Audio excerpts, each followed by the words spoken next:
Hi friends, నేను మీ కిరణ్మయిని. ఎండాకాలం వచ్చింది కదా, వస్తే రానియండి. ఏం చేద్దాం అనుకుంటున్నారా? ఏం చేయకండి, జస్ట్ బయటికి వెళ్ళి చూడండి. ఏ టైం నుంచి ఏ టైం వరకు అంటే మధ్యాహ్నం 12 గంటల నుంచి 3:30 ఆ ప్రాంతంలో ఒక్కసారి బయటికి వెళ్ళి చూడండి. ఎండాకాలం వచ్చిందని బాగా తెలిసిపోతుంది. ఈ ఎండాకాలంలో మీరు తీసుకోవాల్సిన జాగ్రత్తలు ఏమిటి అంటే వాటర్ ఎక్కువ తాగాలి. వాటర్ ఎక్కువ తాగకపోవడం వల్ల డిహైడ్రేషన్ ప్రాబ్లం వచ్చి వాంతులు విరోచనాలు అయ్యే ఛాన్సెస్ ఎక్కువగా ఉంటాయి. కాబట్టి మన ఒంట్లోని నీటి శాతం తక్కువైపోతుంది. ఎండకు స్వెట్ రూపంలో బయటకు వెళ్ళిపోతుంది మన ఒంట్లో ఉండే తడి మొత్తం.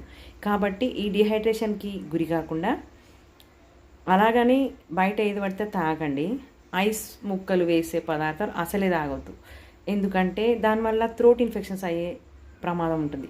కాబట్టి ఇవన్నీ అవాయిడ్ చేసి ఇంట్లోనే బటర్ మిల్క్, మజ్జిగ పెరుగును బాగా చిలకొడితే అవుతుంది చూడండి. ఆ మజ్జిగ, అందులో కొంచెం పుదీనా వేసుకొని బటర్ మిల్క్ ట్రై చేయండి.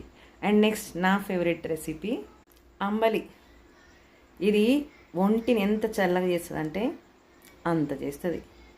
అంబలి చాలా ఈజీ ప్రాసెస్ అని అనుకుంటాం, బట్ అది నాకు రావడం లేదు.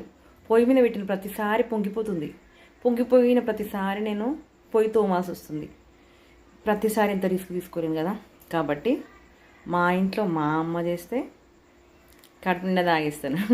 పొద్దుట ఒక గ్లాసు, నైట్ పడుకునేటప్పుడు ఒక గ్లాసు ఖచ్చితంగా అంబలి తాగుతాను. ఎండాకాలం వచ్చిందంటే అది చల్లకుండలో వేసుకొని తాగితే ఇంకా చల్వ. ఇంకొక మాట ఫ్రెండ్స్, నీళ్ళు ఎక్కువగా తాగాలి. ఖచ్చితంగా 3 to 4 లీటర్స్ కంపల్సరీ తాగాలి డైలీ. మనం ఎంత బిజీగా ఉన్నా సరే ఈ సమ్మర్లో మాత్రం వాటర్ కంపల్సరీ మర్చిపోకుండా తాగండి. ఆ వాటర్ కుండలో పోసుకున్న వాటర్ అయితే ఇంకా బాడీకి చలువ చేస్తుంది. కాబట్టి బయట దొరికి కూల్ డ్రింక్స్ అలాంటివి ఏవి కాకుండా ఇంట్లో తయారు చేసిన ఫుడ్ కానీ పానీయాలు కానీ తాగడం చాలా బెటర్. అండ్ లెమన్ జ్యూస్ అదైతే ఇంకా చెప్పొద్దు, నా ఫేవరెట్. ఎందుకంటే అందులో విటమిన్ సి ఉంటుంది. మర్చిపోయినాను, రాగి జావ వల్ల కలిగే బెనిఫిట్స్ ఏంటి అంటే బొక్కలను గట్టిగా చేస్తుంది, బోన్స్ను స్ట్రాంగ్ ఇస్తుంది. ఉదయం తాగారనుకోండి, ఆ రోజు మొత్తం ఎనర్జెటిక్గా ఉండేటట్టు మన బాడీ లెవెల్స్ని అది చేస్తుంది. ఇంకా బీపీ అండ్ షుగర్ని కంట్రోల్ చేస్తుంది. వెయిట్ లాస్ కూడా చాలా బాగుంటుంది రాగి జావాతోటి. Last and final, skin tone కూడా చాలా బ్రైట్నింగ్ చేస్తుంది. ఇన్ మై ఎక్స్పీరియన్స్లో, నేను చేసిన ఎక్స్పీరియన్స్లో చెప్తున్నా. కాబట్టి ఫ్రెండ్స్, రాగి జావా మర్చిపో